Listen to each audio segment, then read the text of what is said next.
कल की मीटिंग रह गई चाय बिस्कुट तक ही। चाय बिस्कुट पर इसलिए सिमट कर रह गई कि कांग्रेस ने अभी हाल में 2 दिन पहले कहा था कि कांग्रेस पार्टी के पास फंड की कमी है। 138 रुपया, 1380 रुपया या 13,800 वो लोगों से डोनेशन मांग रही है। तो इसलिए डोनेशन अभी आने में विलम्ब है। तब तक के लिए कल बिना समोसे की चाय बिस्कुट पर ही चर्चा होकर समाप्त हो गई।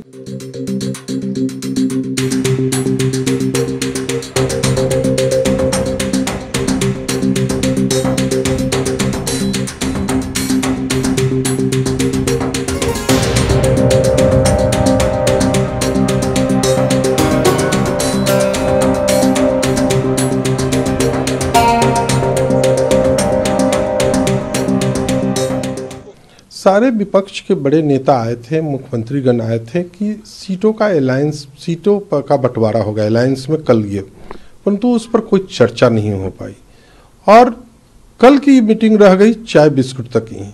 मैंने इससे पहले भी एक बार कहा था कि इंडिया अलायंस की बैठक में चाय समोसे पर ही मीटिंग सिमटाई हुई, परंतु कल चाय बिस्कुट पर इसलिए सिमट कर रह गई कि कांग्रेस ने अभी हाल में 2 दिन पहले कहा था कि कांग्रेस पार्टी के पास फंड की कमी है।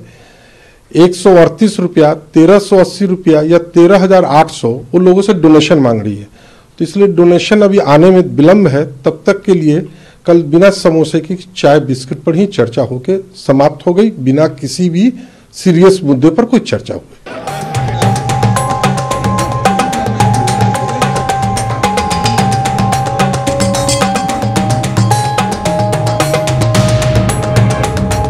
नीतीश जी के लिए बिहार का एक एक वर्कर, एक एक कार्यकर्ता चाहता है कि नीतीश जी, बिहार की जनता चाहती है कि देश का प्रधानमंत्री अगर किसी को बनना हो तो माननीय नीतीश कुमार जी बने। इतना डिवीजन है इस अलायंस में कि कोई दावेदार का नाम आगे कर रहे हैं, कोई किसी पार्टी के कर रहे हैं, जैसे आप नीतीश कुमार जी का कर रहे हैं। तो किस तरीके से देखते हैं इंडिया ब्लॉक को आगे जाते हुए, जब शुरुआती में ही इतने डिफरेंसेस? देखिए, जब तक अगर सीटों का बंटवारा अगर नहीं हुआ तो फिर अगली बैठक, जो जैसे कि ममता जी ने भी कहा है, माननीय अखिलेश जी ने कहा है कि 31 दिसंबर तक अगर सीटों का बंटवारा नहीं करती है कांग्रेस, तो फिर अगली तारीख पर तो डेट भी नहीं कोई फाइनल कर पाएगा कि हम आ रहे हैं या नहीं आ रहे हैं।